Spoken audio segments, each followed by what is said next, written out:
This is ABC 7 Los Angeles. 60% of American adults have gum disease. The American Dental Association says most people would rather risk losing a tooth than get gum surgery.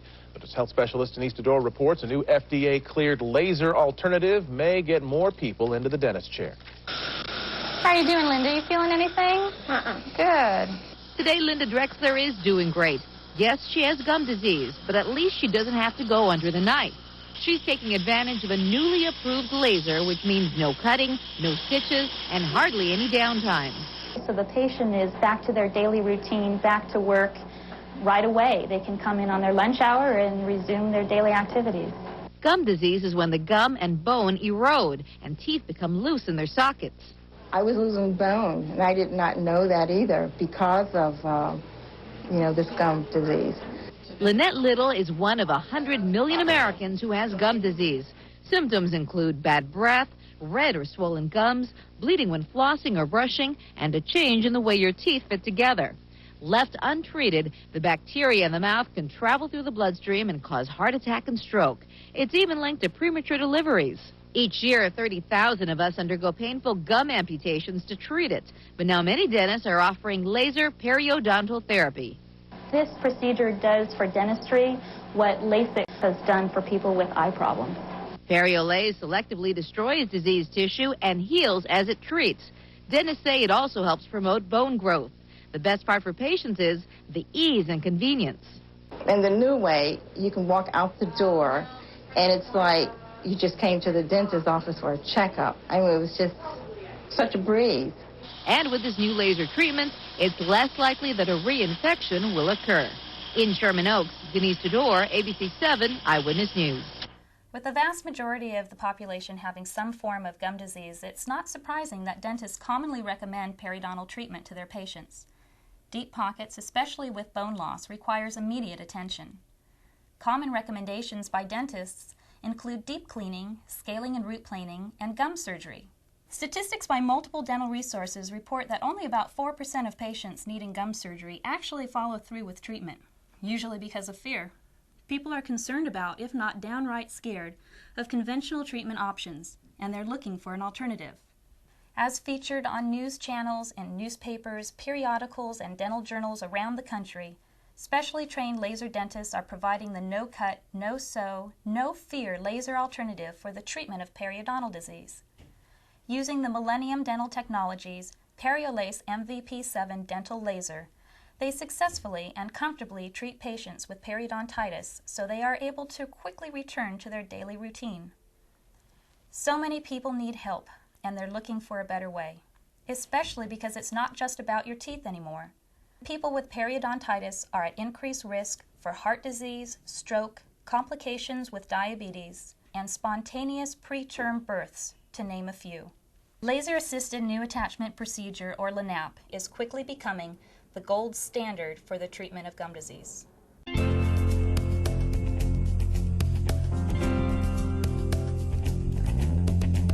Hi, I'm Dr. Dawn Bluer, and I'm here to do your periodontal consultation. That's great.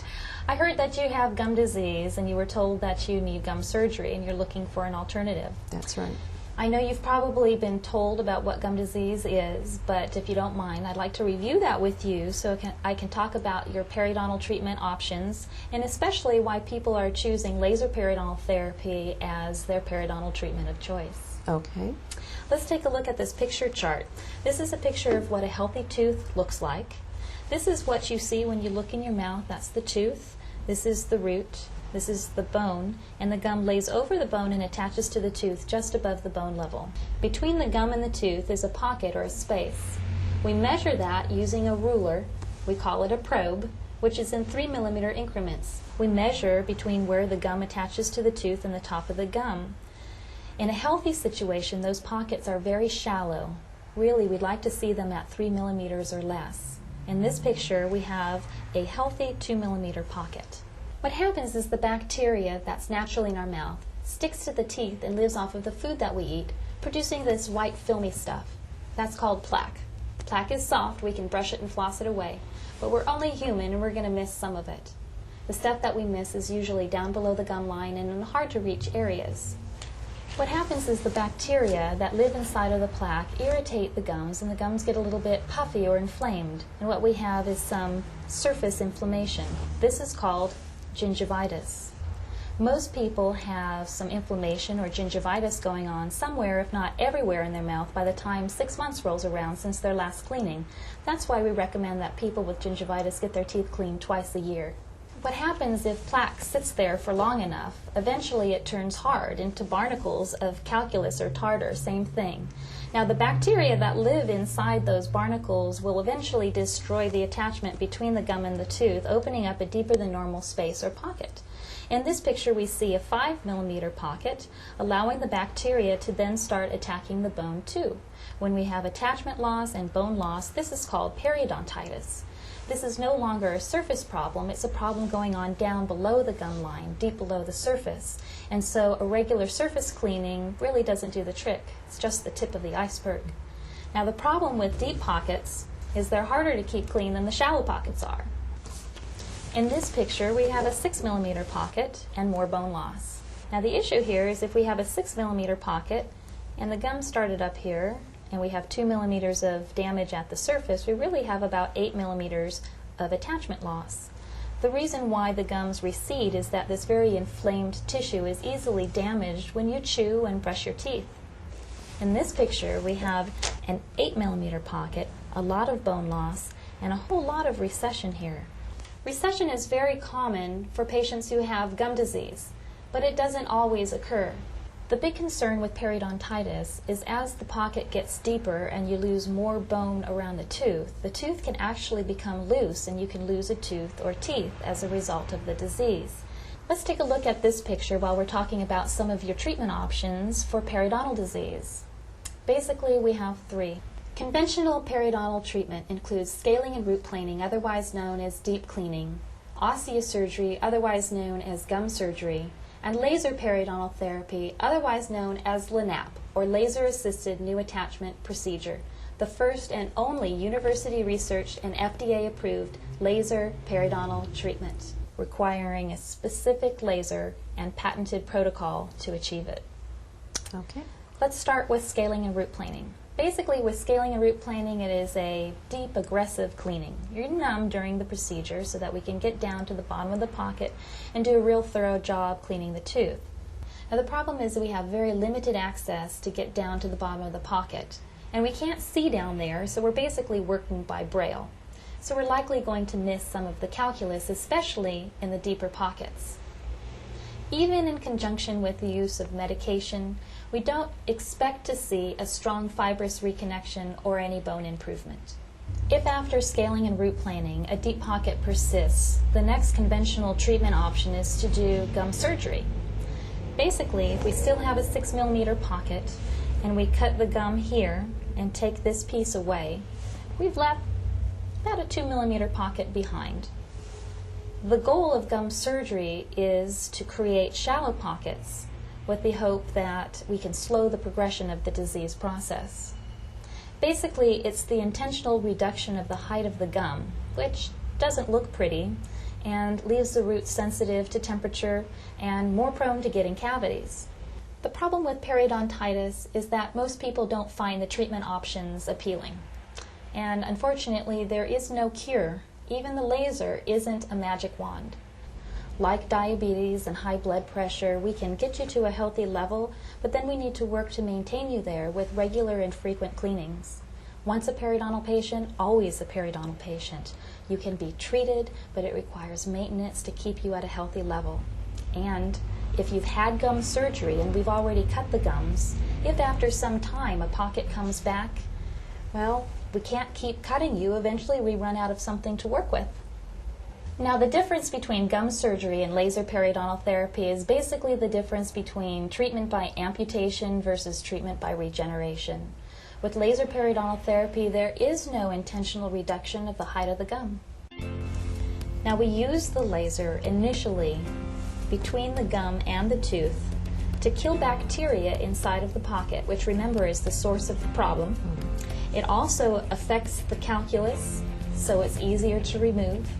And we're removing this diseased lining on the inside of the pocket. without damaging the healthy fibers that live underneath. The laser can see the difference between healthy tissue and diseased tissue, and it can see where the bacteria is and specifically kills those as well. Now we have better access to get into the pocket and do a better job removing the calculus from the surface of the tooth. We use ultrasonic instruments that vibrate the calculus off the surface of the tooth and flush it out with antibacterial irrigation. We then use the laser on a different setting, killing bacteria again, and creating my super duper blood clot, or what I like to call my biological band-aid, that keeps high concentrations of bacteria and debris out of the area. Now this seals the gum up against the tooth. We haven't killed every microbe of bacteria forever, and we haven't sealed the gum up against the tooth forever, but we've created a clean, disinfected, closed, and stable environment for the body to be able to kick in its own natural defenses. There's a little war going on down here. The bacteria against your immune system, and unfortunately you're losing the war.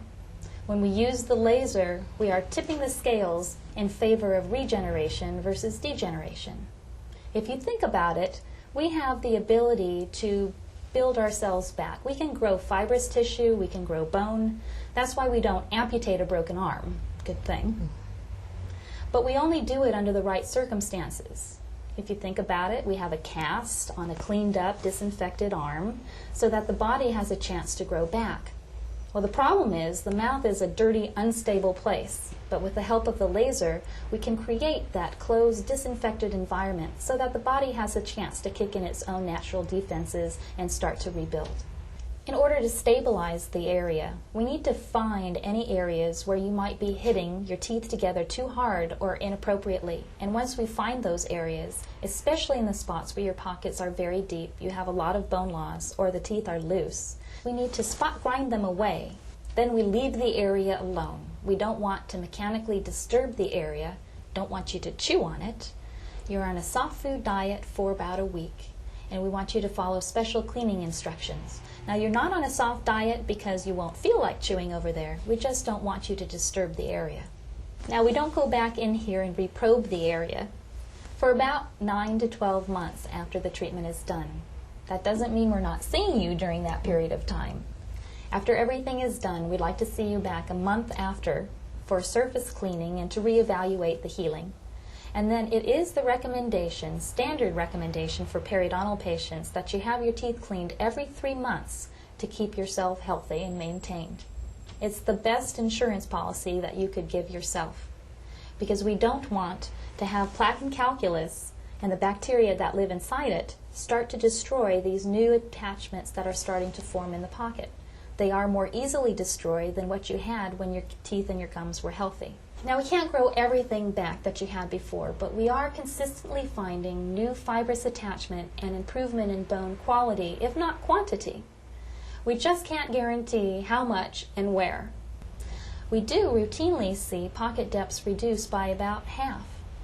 And by comparison with conventional periodontal treatment, we see patients with less pain, bleeding, swelling, less reduction of the tissue height, less downtime, less recovery time, and a much greater overall patient satisfaction, and, if I might add, much greater doctor satisfaction, providing a very effective and wonderful treatment to the many patients who need it.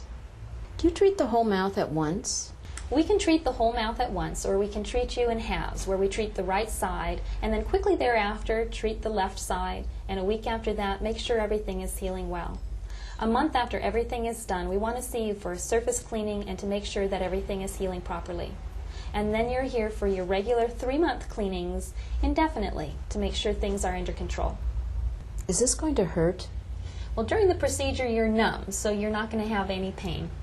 After the procedure is done, you'll feel like, yeah, I had work done today, but you're not in agonizing pain. Usually an over-the-counter pain medication will keep you comfortable. Certainly, by comparison to conventional gum surgery, patients are surprised and very pleased. Are some people more prone to get gum disease? Yes, even though the direct cause of periodontitis is a bacterial infection, how you react to the presence of that bacteria is influenced by many other factors. There's a strong hereditary link to periodontitis. It may run in your family. Things like overall health, nutrition, stress levels, smoking, history of dental care or lack thereof, all play a part in how you respond to periodontal disease. Does this cost more than regular gum surgery? Typically, no. The costs are about comparable to conventional gum surgery, sometimes even less, considering that oftentimes scaling and root planing needs to be done prior to gum surgery and needs to be paid for, whereas with laser periodontal therapy, we don't require scaling and root planing to be done first. Does my insurance cover any of this? Typically, we can get some insurance benefits towards this procedure. We'll just have to look at the details of your plan and we'll let you know. My gums don't bleed, my breath doesn't smell, and I can smile without embarrassment. My teeth have never felt better. Your laser surgery put me on the fast track to a better life of healthy teeth.